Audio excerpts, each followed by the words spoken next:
Welcome friends. In this video tutorial, we will learn how to reference our XML schema definition with our XML document.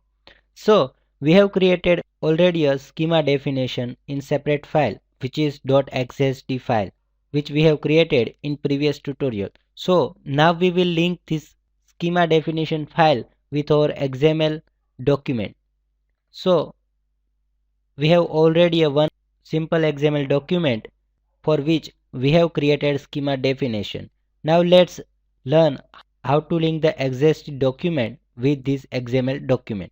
So in the root element, write XML ns, which is XML namespace. In this XML namespace, you have to specify namespace on which namespace your schema is. So I am writing www.xml.com. Give full path of your.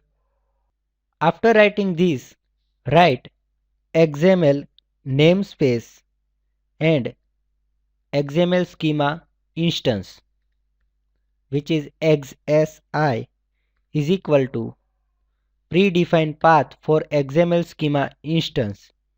So I am writing this path www.w3.org/2001 XML schema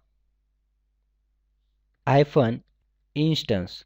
So this path we must have to follow, and this is the same for all XML schema instance, and it is predefined by W3 organization. Now we must have to specify XML schema instance and its location. So I am specifying schema location is equal to the location of our XML schema definition, which is HTTP. Write your namespace, which is www.xml.com space name and extension of our XML schema file, which is not.xsd.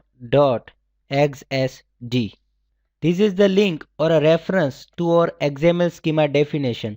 Without this link, we cannot use XML schema validator. So we must have to include this link for specifying XML schema definition for XML document.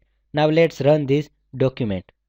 We can see document have given the output, in which first is the exercise schema location, and the output contains simple data which is validated data. If the schema is not proper or there is an error in the schema, you will not see the output in the browser. You can also check error by the schema editor software or any XML editor software. So this is about how to link schema definition file with our existing XML document. Thank you.